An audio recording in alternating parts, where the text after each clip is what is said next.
प्रिय विद्यार्थियों, सुप्रभात। मैं अंशु सक्सेना अपने इस YouTube चैनल में आपका स्वागत करती हूँ।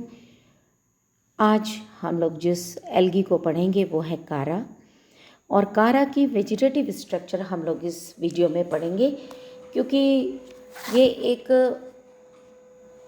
इसके अध्ययन करने में हमें ज़्यादा समय चाहिए, इसलिए 2 वॉल्यूम्स के अंदर हम लोग वीडियो बनाएंगे। फर्स्ट पार्ट जो होगा वो उसके वेजिटेटिव बॉडी का होगा, उसकी ग्रोथ के क्या क्या तरीके हैं, किस तरीके से ग्रोथ होती है, नोड का स्ट्रक्चर, रिप्रोडक्टिव ऑर्गन्स कहाँ लगे होते हैं, उन सब के बारे में स्टडी करेंगे। और जो सेकेंड वीडियो होगा उसके अंदर reproductive parts, male and female reproductive organs, fertilization, post fertilization changes and alternation of generation के बारे में स्टडी करेंगे। तो सबसे पहले हम लोग कारा के बारे में जान लेते हैं कि ये कहाँ पाया जाता है। ये उन पॉन्ड्स के अंदर पाया जाता है जिनके अंदर कार्बनिक पदार्थ थोड़े कम होते हैं, हाइड्रोजन सल्फाइड और ऑक्सीजन की भी कमी होती है। तो ऐसी जगह, ऐसे पॉन्ड्स के अंदर ये सबमर्ज्ड अवस्था में पाए जाते हैं, यानी कि मिट्टी में नीचे लगे हुए पाए जाते हैं उन पॉन्ड्स की, या कोई भी स्टैग्नेंट वाटर, रुके हुए जल के अंदर ये पाए जाते हैं, या फिर मॉइस्ट सॉइल के अंदर ये लगे हुए पाए जाते हैं। और there are certain structures which are called as rhizoids, जिनसे ये मिट्टी के अंदर जमे हुए होते हैं। So this is about the habitat of Chara. कुछ कारा की स्पीशीज़ मैदानों में भी मिलती हैं, जैसे कारा वेलिची, कारा ग्रोविसी, ये मैदानी भागों में मिलती हैं। और कुछ पहाड़ों पे उगती हैं, जैसे कि कारा न्यूडा जो पहाड़ों पे पाया जाता है। और कठोर जल में उगने वाले भी कुछ स्पीशीज़ होती हैं, लेकिन क्योंकि वाटर हार्ड होता है इसलिए इसकी जो सरफेस है उसके ऊपर कैल्शियम कार्बोनेट का डिपोजिशन हो जाता है, तो इस कारण ये रफ़ हो जाती है, कठोर हो जाती हैं कारा की स्पीशीज़। इसीलिए इनको हम स्टोन वर्ट भी कहते हैं। तो हार्ड वाटर में उगने वाली जो कारा की स्पीशीज़ हैं वो स्टोन वर्ट कहलाती हैं। अदरवाइज़ जो नॉर्मल वाटर में जल कुंडों के अंदर पाई जाती है वो इतनी हार्ड नहीं होती। भारतवर्ष में लगभग 27 इसकी जातियाँ पाई जाती हैं, और उनमें से जो कॉमन जातियाँ हैं वो हैं Chara zeylanica, gymnopitys, braunii, gracilis etcetera. So this is about the habitat of Chara. ये जो फोटोग्राफ है इसमें ये कारा दिखाई दे रहा है। ये ब्रांच्ड स्ट्रक्चर आपको ट्री लाइक अपीयरेंसेस की है, और ये जो बहुत ही खूबसूरत सी स्ट्रक्चर्स दिखाई दे रही हैं आपको, these are the reproductive organs. ये ब्रांचेस की नोड्स के ऊपर रिप्रोडक्टिव ऑर्गन्स लगे हुए होते हैं। उसके बाद हम आते हैं इसकी सिस्टमेटिक पोजीशन पर। Division Chlorophyta, class Chlorophyceae, order Charales, family Characeae and genus is Chara. ये इसका कंप्लीट स्ट्रक्चर है। You can see rhizoids here, आपको ये राइजॉइड्स दिखाई दे रहे हैं। और जो प्लांट बॉडी है उसमें एक मेन एक्सेस होता है। ये main axis is divided into, this main axis है, मेन एक्सेस से ब्रांचेस निकलती हैं।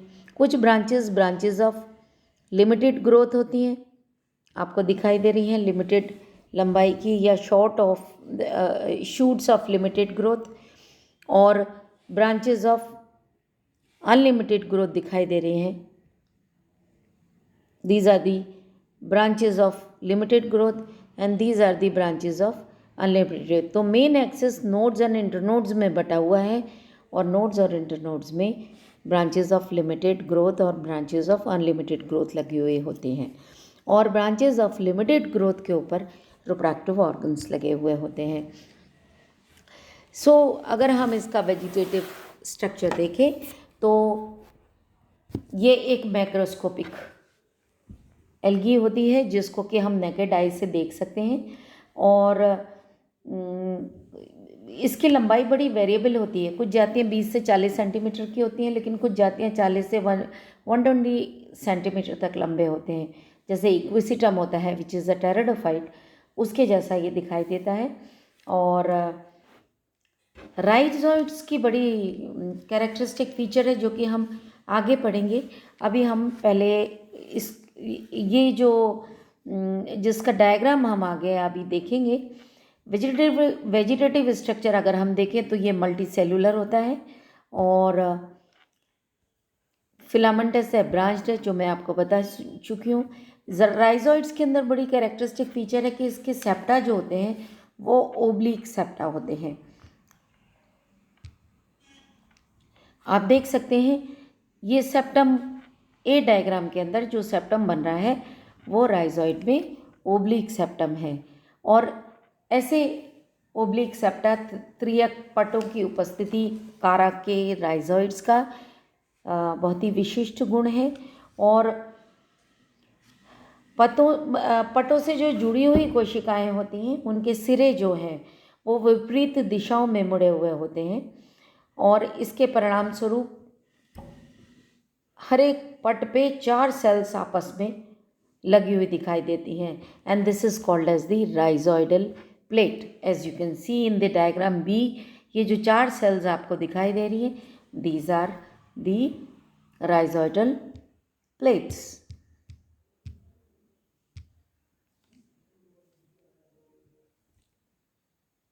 ये राइजोइडल प्लेट हो गई। अब हम देखते हैं मेन एक्सिस के बारे में। मेन एक्सिस जो होता है वो इरेक्ट होता है, नोड्स इंटरनोड्स में बटा हुआ होता है, इंटरनोड्स लंबी होती हैं, और उनके अंदर कॉर्टिकल स्ट्रैंड्स होते हैं, बीच में कॉर्टिकल सेल्स, उसके अंदर बीच में सेंट्रल सेल होती हैं, और उनके चारों तरफ कॉर्टिकल सेल होती है, बीच में एक लंबी सेल होती है, और फिर उनके बाहर की तरफ कॉर्टिकल थ्रेड्स लगे हुए होते हैं। नोड्स जो होती हैं वो छोटी होती हैं, और उनमें सेल्स जो होती हैं वो रेगुलरली अरेंज्ड होती हैं, और इन नोड्स के ऊपर ब्रांचेस ऑफ लिमिटेड ग्रोथ होती हैं जिनको हम short lateral, branches of limited growth को शॉर्ट लेटरल्स कहते हैं, और ब्रांचेस ऑफ अनलिमिटेड ग्रोथ को लॉन्ग लेटरल्स हम कहते हैं। उसके बाद अगर हम ब्रांचेस ऑफ लिमिटेड ग्रोथ को देखें, ये शॉर्ट लेटरल्स को देखें, तो इनको हम प्राइमरी लेटरल्स या लीव्स या ब्रांचलेट्स कहते हैं, और ये हमेशा पेरिफेरल सेल्स से निकलती हैं।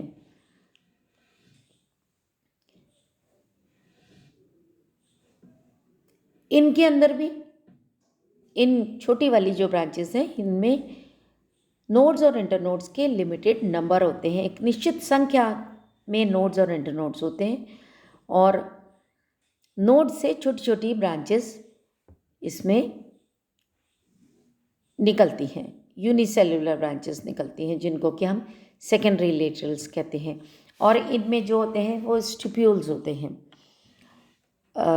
और सेकेंडरी लेटरल्स या स्टिप्यूल्स कहलाते हैं वो, और इनके ऊपर स्टिप्यूल्स के एक्सिल में सेक्स ऑर्गन्स लगे हुए होते हैं, और ब्रांचेस ऑफ अनलिमिटेड ग्रोथ होती हैं, वो लंबी होती हैं, मेन एक्सिस की जैसी ही साइड की ब्रांचेस होती हैं जो कि अनिश्चित लंबाई तक बढ़ती हैं, और उनमें भी नोड्स और इंटरनोड्स होते हैं, और उनके अंदर प्राइमरी लेटरल्स पाई जाती हैं।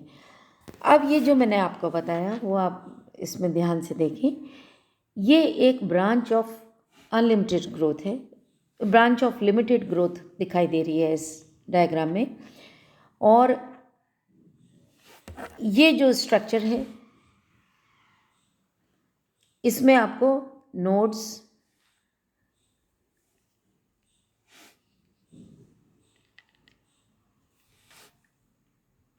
यहाँ आपको नोड्स दिखाई दे रही है, ये 2 नोड्स हैं, इनके बीच में ये इंटरनोड्स हैं, नोड्स के बीच में ये इंटरनोड्स हैं। अब नोड्स की जो स्ट्रक्चर है,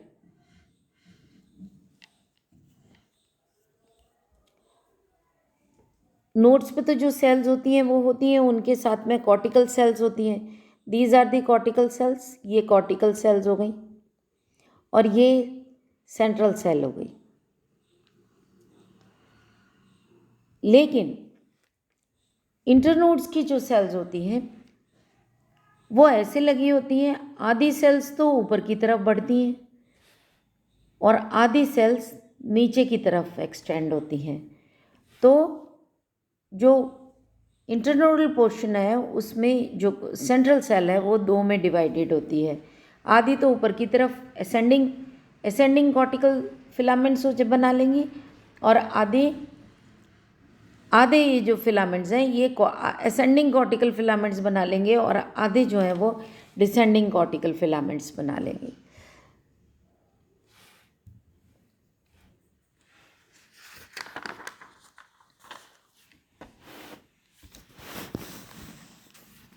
अब पर्व संधि के ऊपर तो दो सेंट्रल सेल्स होंगी। पर्व संधि में दो सेंट्रल सेल्स होंगी और पर्व में सिर्फ एक सेंट्रल सेल होगी। फिर उसके बाद में कॉर्टिकल सेल्स हो जाएंगी और कॉर्टिकल सेल के बाहर कुछ कोशिकाएं होंगी जो कि आगे दूसरे स्ट्रक्चर्स बनाएंगी, स्टिप्यूल्स वगैरह।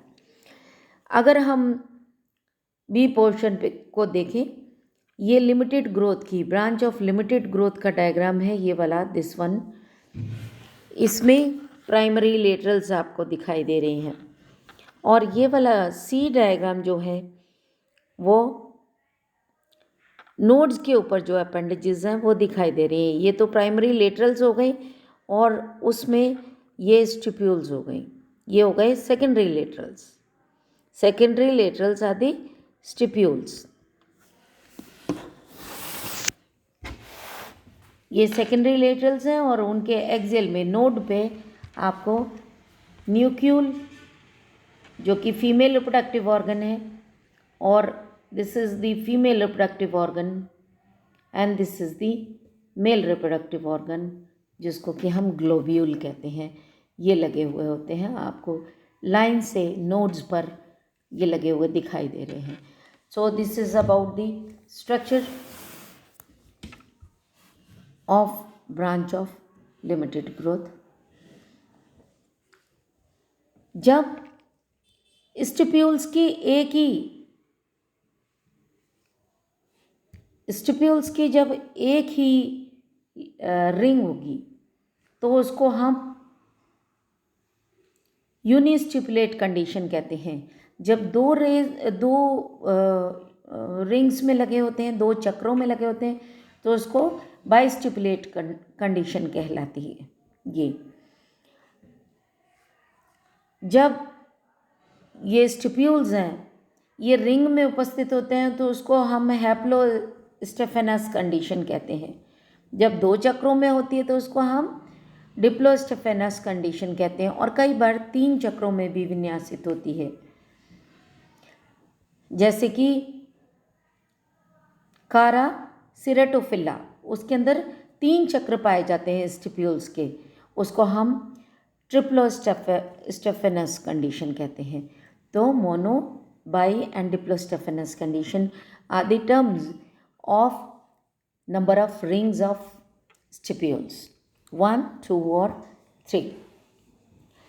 अब इसका जो कॉर्टेक्स है, कुछ जातियाँ ऐसी होती हैं जिनमें कॉर्टेक्स बिल्कुल नहीं पाया जाता, दिस इज़ नॉट फाउंड, उनको हम ई कॉर्टिकेट जाति कहते हैं।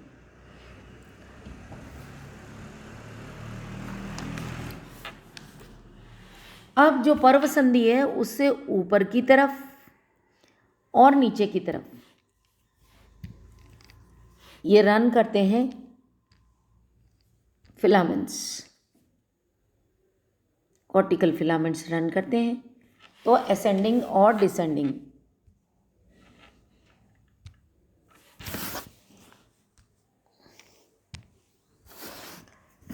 असेंडिंग और डिसेंडिंग ब्रांचेस आपको इंटरनोड में दिखाई देंगी। तो ये जो ब्रांच इधर वाली ब्रांच दिखाई दे रही है हमको, ये जो ब्रांच दिखाई दे रही है ये कहाँ से निकली है? इस वाली नोड से निकली है और नीचे की तरफ आ रही है, और कुछ ब्रांचेस ऊपर की तरफ आ रही हैं। तो हर नोड से ऊपर नीचे की तरफ ब्रांचेस निकलेंगी।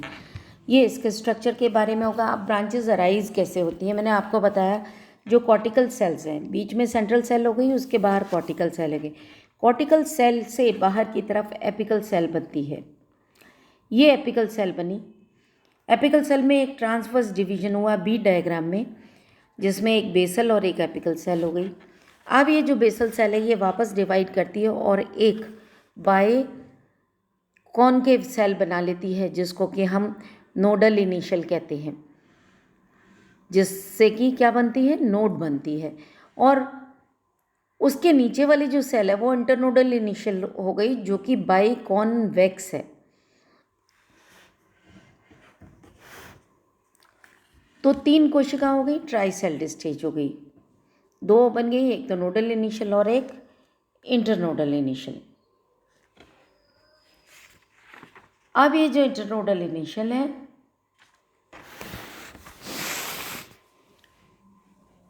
ये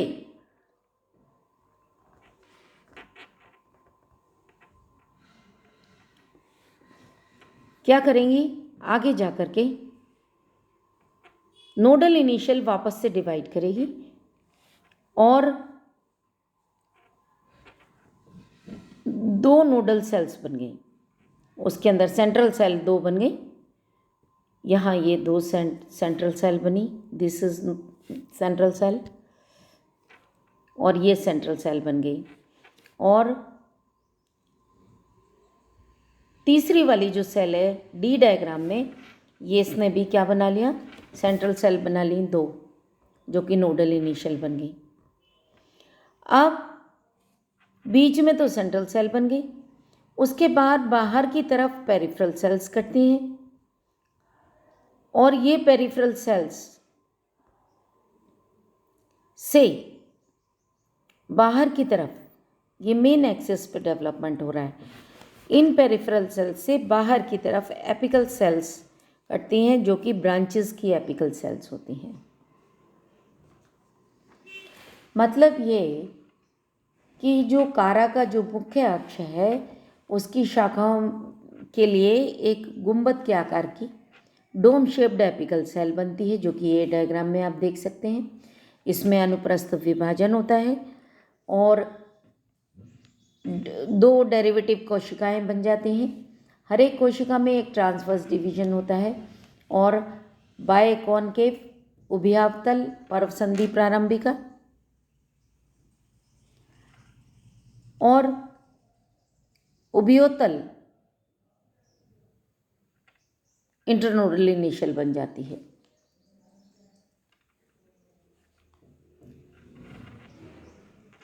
एक्सियल इंटरनोडल सेल बन गई। इसके अंदर वर्टिकल डिवीजन हुआ, जिसके परिणाम स्वरूप सेंट्रल सेल्स बन गई 2, और 6 से 20 इसके चारों तरफ परिधीय कोशिकाएं बन गई। ये जो पेरिफेरल सेल्स हमको दिखाई दे रही हैं ई डायग्राम में। और परिधीय कोशिकाओं में फिर से पेरिक्लाइनल डिवीजन हुआ, उसके परिणाम स्वरूप बाहर और भीतर की तरफ परिधि कोशिकाओं का निर्माण हुआ। बाह्य परिधि कोशिकाएं जो थीं, जो मतलब पेरिफेरल डिविजन्स के बाहर की तरफ भी पेरिफेरल सेल्स और बन गई। तो जो बाहर वाली थी उन्होंने तो प्राइमरी लेटरल्स बना लिया।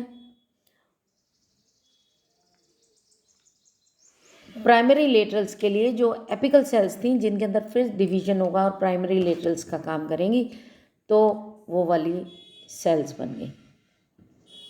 और अंदर वाली peripheral cells as it is रहीं, जिन्होंने ऊपर की तरफ ग्रोथ करके इंटरनोड का पोर्शन बनाया।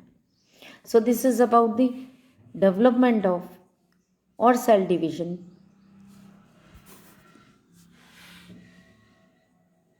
of the formation of the nodes and internodes. Now अगर हम सेल का स्ट्रक्चर देखें सेल, इसमें दो तरह की कोशिकाएं होती हैं। एपेक्स के ऊपर और नोड्स पे जो कोशिकाएं होती हैं वो छोटी होती हैं। आपको इस डायग्राम में दिखाई दे रहा है, दो डायग्राम्स दिखाई दे रहे हैं, एक छोटी एक बड़ी सेल। तो बड़ी वाली सेल जो है वो इंटरनोड की सेल है, छोटे वाली नोड की सेल है। छोटी होती हैं, आइसोडायमेट्रिक होती हैं, जिनके बीच में न्यूक्लियस होता है, एक न्यूक्लियस होता है, ग्रेन्युलर साइटोप्लाज्म होता है, और क्लोरोप्लास्ट, बहुत सारे डिस्कॉइड क्लोरोप्लास्ट होते हैं जो कि बिखरे हुए होते हैं साइटोप्लाज्म में, और कोई पायरेनॉइड नहीं होता। जबकि इंटरनोडल पोर्शन की जो सेल्स होती हैं वो लंबी होती हैं, बीच में एक लार्ज वैक्यूल होती है, और उस वैक्यूल के अंदर प्रोटीनेशियस सब्सटेंसेस भरे हुए होते हैं। साइटोप्लाज्म इसमें पाया जाता है, और केंद्रक, बहुत सारे केंद्रक पाए जाते हैं। क्लोरोप्लास्ट पेरिफेरल होता है, डिस्कॉइड होता है, और पेरिफेरल स्टेशनरी लेयर जो साइटोप्लाज्म की होती है उसको हम एक्सोप्लाज्म कहते हैं, और अंदर वाला जो साइटोप्लाज्म होता है वो फ्लूइडी होता है। मतलब ये कि जो बाहर का साइटोप्लाज्म है वो तो स्टेशनरी होगा, stationary in the sense that will not move, लेकिन जो अंदर वाला फ्लूइड है, कहाँ का, इंटरनोड्स का, उसके अंदर साइटोप्लाज्मिक मूवमेंट पाया जाता है। वो मोबाइल होता है, चलता है, वो एक जगह से दूसरी जगह तक फ्लूइड मूव करता रहता है। तो जो अंदर वाला साइटोप्लाज्म है, जिसको कि हम एंडोप्लाज्म भी कहते हैं, वो उसके अंदर cyclosis, the movement is known as cyclosis पाया जाता है। इसकी जो सेल वॉल है इंटरनोड की सेल्स की, उसमें सेल्यूलोज होता है, हेमीसेल्यूलोज होता है, लिग्निन होता है, पेक्टिन होता है, म्यूसिलेज की कवरिंग होती है, और कैल्शियम कार्बोनेट पाया जाता है। This is the enlarged view of this cells. जो ए डायग्राम में है वो न्यूक्लियस, वो नोड वाली सेल्स हैं, आपको दिखाई दे रही है पॉलीगोनल सेल। न्यूक्लियस है एक, वैक्यूल्स बहुत सारी है, और साइटोप्लाज्म जिसके अंदर बिखरा हुआ क्लोरोप्लास्ट है। जबकि जो लंबी वाली सेल है वो इंटरनोड की सेल है, जिसमें बाहर की तरफ क्रोमेटोफोर्स होते हैं, बीच में एक टोनोप्लास्ट दिखाई दे रही है वैक्यूल की। इस टोनोप्लास्ट के अंदर प्रोटीन बॉडीज़ हैं और बहुत सारे न्यूक्लियाई हैं। तो अगर हम इन दोनों का डिफरेंस देखें तो जो नोडल सेल है उसमें एक न्यूक्लियस होता है, इंटरनोडल सेल में बहुत सारे न्यूक्लियाई होते हैं। इसमें नोडल सेल में जो क्लोरोप्लास्ट हैं वो बिखरे हुए होते हैं पूरे साइटोप्लाज्म में, जबकि परिधीय जो साइटोप्लाज्म होता है उसके अंदर क्रोमेटोफोर्स पाए जाते हैं नोड्स में। वैक्यूल इसमें बहुत सारी होती हैं नोड के अंदर। इंटरनोड के अंदर बहुत सारी वैक्यूल्स ना हो करके सेंट्रल एक बड़ी वैक्यूल होती है। और साइटोप्लाज्म जो होता है वो एक्सोप्लाज्म और एंडोप्लाज्म में बटा हुआ होता है इंटरनोड्स में, जबकि नोड्स के अंदर वो स्टैटिक होता है और वो मूवमेंट नहीं करता, और एक ही तरह का साइटोप्लाज्म पाया जाता है। So this is the basic difference between the cells of nodes and internodes. Now the reproductive organs, sex organs बड़े होते हैं, नेकेड आई से देख सकते हैं हम उनको। जो मेल सेक्स ऑर्गन्स होते हैं उनको एंथ्रीडिया या ग्लोब्यूल कहते हैं। Why? Because they are globular. ये गोल जो दिखाई दे रहा है ऑरेंज कलर का, this is the male reproductive organ or the globule, whereas the female reproductive organ is nucule, जो कि फ्लास्क शेप दिखाई दे रहा है।